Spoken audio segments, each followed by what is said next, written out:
Kabanata 2. Habang inaalala ni Fane ang mga nangyari noon, isang madungis na batang babae ang lumapit sa gate. At palihim na sinilip ang loob ng villa.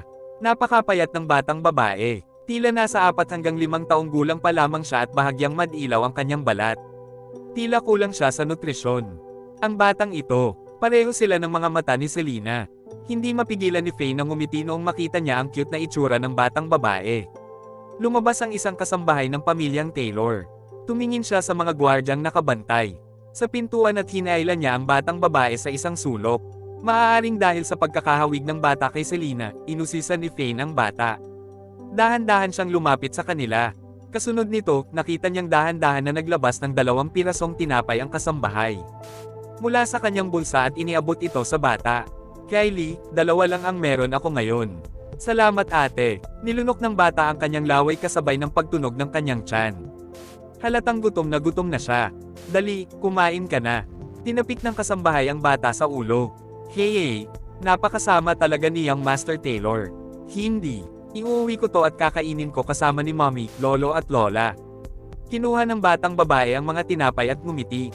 Para sa kanya, ang 2 piraso ng tinapay na hawak niya ay katumbas ng pinakapambihirang kayamanan sa mundo. Huminto ang isang sports car sa tabi nila, kasunod rin nito ang kalahating dosenang Audi A6. Ivan Taylor. Nakilala agad ni Fane ang lalaki. Pagkalipas ng 5 taon, tumanda si young Master Taylor. Subalit, kaunti lang ang naging pagbabago sa kanya. Hanggang ngayon, kasing hina pa rin siya ng dati. Hehe, Shona, anong tinatago mo dyan? Ipakita mo yan sa akin.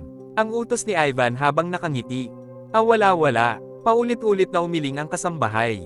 Habang si Kylie naman ay yumuko na para bang nagkamali siya.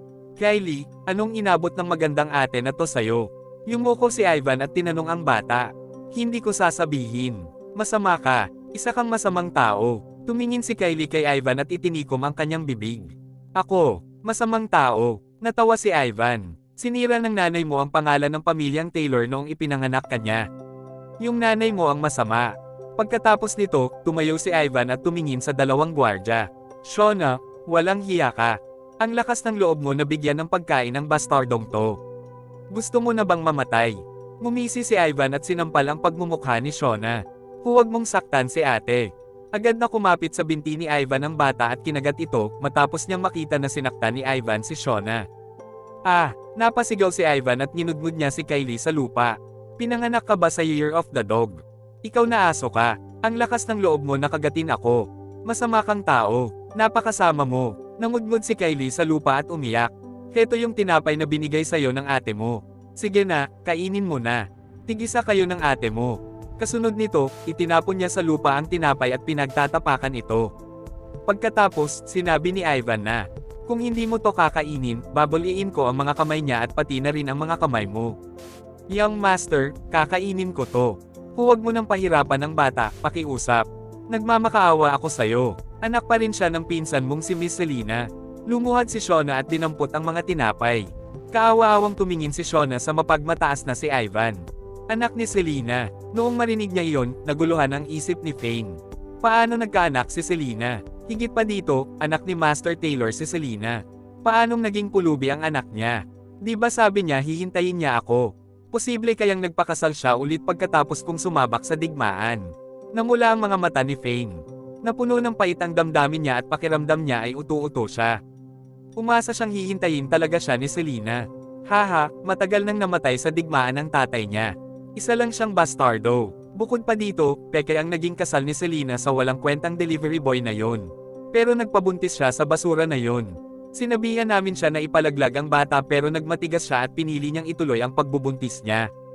Nararapat lang sa kanya yung gagawin ko sa kanya ngayon. Ito ang nararapat sa sinumang sisire sa pangalan ng pamilya namin. Pumalaklak ng malakas si Ivan. Sa puntong iyon, naguluhan ang damdamin ni Fane. Anak niya ang madungis na batang to. Kinuyam niya ang kanyang mga kamao at nilamon siya ng kanyang galit. Anong pinagdaanan ni Selena sa nakalipas na 5 taon? Kakainin mo ba to? Kung hindi mo to kakainin, huwag mo nang isipin na makakaalis ka pa dito. Dinampot ni Ivan ang isa sa maruming tinapay at inangat si Kylie gamit ang isa niyang kamay. Pagkatapos ay pinilit niyang ipakain sa bata ang tinapay.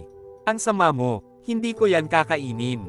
Ayaw ko. Nadungisan ng damit ni Ivan nang magsisipa ang bata sa ere. Buwisit ka, gusto mo na ba talagang mamatay? Alam mo ba kung gaano kamahal ang damit kong to? Tiningnan ni Ivan ang kanyang damit at inihagis niya ng malakas si Kylie. Pamangkin mo siya, naglabasan ng mga ugat ni Fane sa kanyang sentido.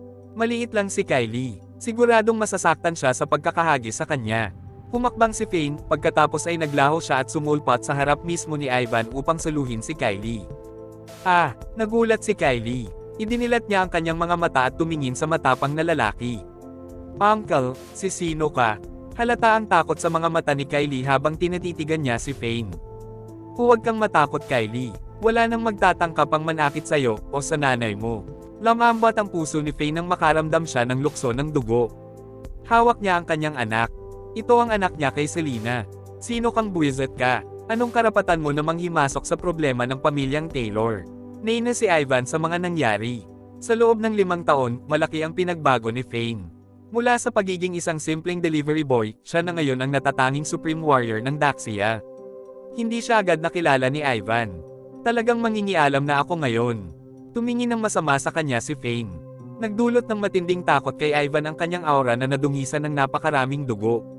Huwag kang matakot, Kylie. Paprotektahan kita. Puno ng pagmamahal ang pagtingin ni Fane kay Kylie at dahan-dahan niyang ibinaba ang bata. Ano pang tinutunganga niyo dyan? Lampuhin niyo siya. Kampante si Ivan sa kakayahan ng kanyang mga gwardya. Ang lakas ng loob mo. Sino ka para manggialam sa ginagawa niyang Master Taylor? Pinalibutan ng mga gwardya si Fane. Bang! Yun nga lang, bago pa man makita ni Ivan ang mga pangyayari, nakahandusay na sa lupa ang mga gwardya. Ang kamay ko, yung binti ko. Namutla si Ivan nang makita niyang nakahandusay ang mga gwardya. Sino ka? Ako ang young master ng pamilyang Taylor. Hindi maganda ang kahahantungan mo kapag kinalaban mo ako. Napalunok si Ivan at halata ang panginginig ng kanyang boses. Sino ako? Hehe, ako yung pumunta sa digmaan bilang kapalit mo. Nakakatakot ang mga tingin ni Fane. Ivan Taylor, ako ang lumaban para sayo at hinarap ko ang kamatayan para sayo.